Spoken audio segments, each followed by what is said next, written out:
दोस्तों, आज से करीब 50 साल पहले इंसान ने चांद पर कदम रखा, लेकिन इस कदम ने वहाँ कोई जिंदगी नहीं बसाई, क्योंकि वहाँ जीवन के लिए जिन जरूरी चीजों की आवश्यकता थी वो मौजूद नहीं थी।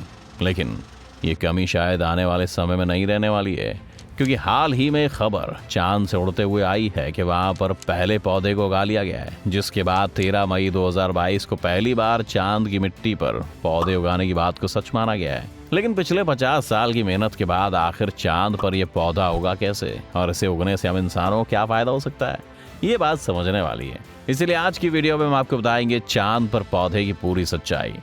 शुरुआत से बात करें तो दूसरे विश्व युद्ध के खत्म होने के बाद अमेरिका और रूस के बीच कोल्ड वॉर शुरू हो गया। दोनों देश हर चीज में कंपटीशन करने लग गए, यहाँ तक कि धरती से दूर अंतरिक्ष में भी रेस लगाने लगे।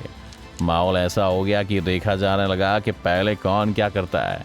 इसी देखने में ही रूस ने पहला अंतरिक्ष यात्री स्पेस में भेज दिया, और उसके बाद अमेरिका ने भी इंसान को चांद पर भेजने का टारगेट रखा, और 1969 में अमेरिका ने कर दिखाया। 3 साल में अमेरिका ने कुल 12 लोगों को चांद पर भेजा, और इंसानों के साथ ही 3 साल में अमेरिकी एस्ट्रोनॉट बहुत सारे सामान लेकर चांद पर जाते रहे, और चांद से कुल 382 किलोग्राम चट्टाने, कंकड़, रेत, धूल और कोर सैंपल्स धरती पर लेकर आए।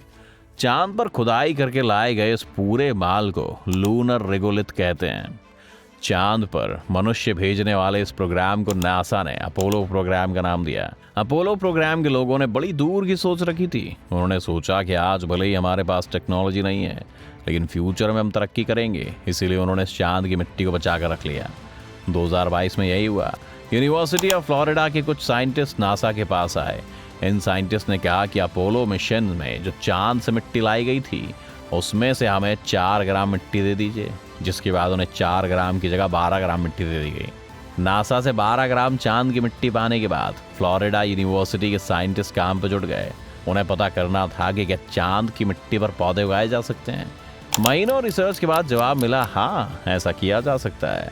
अब अगर इस एक्सपेरिमेंट को गौर से समझें तो इस एक्सपेरिमेंट के लिए खास पौधे का इस्तेमाल किया गया था, जिसका नाम था अरेबिडोप्सिस थैलियाना। इस पौधे का नाम आपने शायद ना सुना हो, लेकिन समझने के लिए जान लीजिए कि ये ब्रोकली और फूल गोभी के किस्म का पौधा था। अब आप यहाँ पर यह भी पूछ सकते हैं कि इसी पौधे को क्यों चुना गया, क्योंकि एक ऐसा पौधा है जिसके ऊपर बहुत रिसर्च हो चुकी है। वैज्ञानिकों को इसके बारे में ऑलरेडी बहुत कुछ पता है। इसका जेनेटिक कोड भी रिकॉर्ड किया जा चुका है, तो किसी भी नए एक्सपेरिमेंट में इस पौधे में होने वाले बदलाव को बेहतर ढंग से स्टडी किया जा सकता है। इसीलिए चांद की मिट्टी पर उगाने के लिए इस पौधे को चुना गया। इस एक्सपेरिमेंट के लिए अपोलो 11, 12 और 17 मिशन की 1-1 ग्राम चांद वाली मिट्टी ली गई। ये तीनों मिशन चांद के अलग अलग इलाकों में लैंड हुए थे, इसीलिए इन तीनों इलाकों की मिट्टी डिफरेंट है। 1-1 ग्राम मिट्टी को 3 छोटे ट्यूब्स में पानी और बीज के साथ मिलाया गया, और न्यूट्रिशन के लिए इनमें रोजाना 1 न्यूट्रिएंट सोल्यूशन डाला गया। इन तीनों के अलावा बाकी चीज़ों में भी उसी समय के बीज लगाए गए, जैसे कि ज्वालामुखी की राख और पृथ्वी के कुछ दुर्गम इलाकों से लिए गए सैंपल्स, जिन्हें एक साथ स्टडी के लिए रख दिया गया, ये देखने के लिए कि पृथ्वी के कठोर इलाकों की तुलना में चांद की मिट्टी कैसी परफॉर्म करती है। कुल मिलाकर वैज्ञानिकों के पास 6 सैंपल्स हो गए, जिनमें से 3 चांद की मिट्टी के थे और 3 पृथ्वी के। फिर शुरू हुआ खेल। बीज रोपने के 2 दिन बाद ये सभी अंकुरित होने लगे। ये देखकर वैज्ञानिक बहुत खुश हुए। उन्हें उम्मीद नहीं थी कि चांद की मिट्टी वाले पौधे उगेंगे। इससे ये तय हुआ कि पौधों के अंकुरित होने में चांद की मिट्टी कोई दिक्कत नहीं पैदा करती। 6वें दिन तक करीब हर पौधा एक जैसा दिख रहा था, लेकिन 6वें दिन के बाद पौधों ने अलग अलग रास्ते पकड़ लिए। चांद की मिट्टी वाले पौधे जूझने लगे, उनकी ग्रोथ धीमी हो गई। इनकी कुछ पत्तियों में लाल निशान पड़ने लगे, और कुछ पत्तियां पूरी तरह से विकसित नहीं हो पाई। खैर, आधे और धीमे ही सही, लेकिन चांद की मिट्टी पर भी पौधे बढ़ रहे थे। खास बात यह थी कि चांद की मिट्टी के ही अलग अलग सैंपल्स अलग अलग रिएक्शंस दिखा रहे थे। अपोलो 11 का सैंपल बाकी 2 के मुकाबले कमजोर पड़ने लगा। ऐसा शायद इसलिए हुआ क्योंकि चांद के अलग अलग इलाकों में सूर्य से आने वाली रेडिएशन की मात्रा अलग अलग होती है। इससे वहां की मिट्टी में फर्क पड़ता है। कुछ और दिन बाद कोई भी नंगी आंखों से देखकर बता सकता था कि चांद वाले 3 पौधे बाकी 3 से अलग दिखाई दे रहे हैं। 20 दिन के बाद इन पौधों की जेनेटिक स्टडी की जाने लगी। वैज्ञानिक ये देखना चाहते थे कि पौधों में किस तरह के जेनेटिक बदलाव आ रहे हैं। इस जेनेटिक स्टडी से पता चला कि चांद की मिट्टी में लगे पौधे स्ट्रेस कर रहे हैं। इस तरह का तनाव तब देखा जाता है जब मिट्टी में बहुत ज्यादा सॉल्ट और हैवी मेटल्स होते हैं। तो इस पूरे एक्सपेरिमेंट में से कुछ रिजल्ट्स निकाले गए। ये पॉसिबल है कि चांद की मिट्टी पर पौधे उगाए जा सकते हैं। साथ ही चांद की मिट्टी में पौधों के लिए एक स्ट्रेस भरा माहौल है, यानी ये पौधे तनाव महसूस करते हैं। इसके अलावा ये बात भी थी कि चांद के अलग अलग इलाके की मिट्टी में पौधे अलग तरीके से रिएक्ट करते हैं। अब एक्सपेरिमेंट तो हो गया, लेकिन अब आगे भविष्य के लिए बहुत सारे सवाल हैं।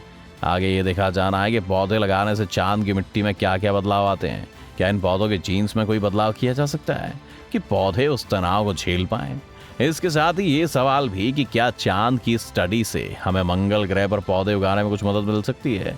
इस तरह के कई छोटे बड़े सवाल हैं, लेकिन मन में एक सवाल शुरू से उठ रहा होगा कि ये सब करने की क्या जरूरत है। आपको शुरू में अपोलो मिशंस के बारे में बताया था ना। उन अपोलो मिशंस के बारे में एक और फैक्ट ये है कि आखिर अपोलो मिशन 1972 में किया गया है।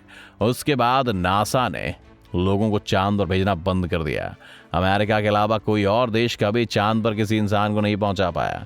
मतलब 50 साल से चांद पर कोई होमोसेपियन नहीं गया है। लेकिन अमेरिका दोबारा चांद पर जाने की तैयारी कर रहा है। नासा के इस प्रोग्राम का नाम है आर्टेमिस प्रोग्राम। चांद पर पहला मिशन 2025 में भेजने का प्लान है। पिछली बार की तरह इस बार नासा चांद पर टहलने नहीं जा रहा है। इस बार प्लान लंबा रुकने वाला है। ऐसे में रिसर्च चांद पर खाने और ऑक्सीजन की बुनियाद बन सकती है। सिर्फ चांद पर ही नहीं, बल्कि मंगल और बाहरी अंतरिक्ष में अपने पैर पसारने के लिए भी ये रिसर्च मददगार साबित होगी। इस रिसर्च का एक बोनस पॉइंट है, इस तरह के प्रयोग से खेती किसानी में इनोवेशन की आस लगी रहती है। पृथ्वी के वो इलाके जहाँ कुछ भी उगाना बहुत मुश्किल है, जहाँ भोजन की कमी है, वहाँ इससे मदद मिल सकती है। ये समझने में मदद मिलेगी कि पौधे स्ट्रेस्ड माहौल में कैसे फल फूल सकते हैं। तो अभी बात देखने वाली होगी कि क्या अपने अगले चांद के मिशन में अमेरिका वहाँ इन पौधों की रिसर्च से काम ले पाएगा। खैर जो भी हो, आपको क्या लगता है आप अपनी राय में कमेंट करके जरूर बताइए। साथ ही इस वीडियो को लाइक और शेयर करना ना भूलें और हमारे चैनल को सब्सक्राइब करना बिल्कुल ना भूलें।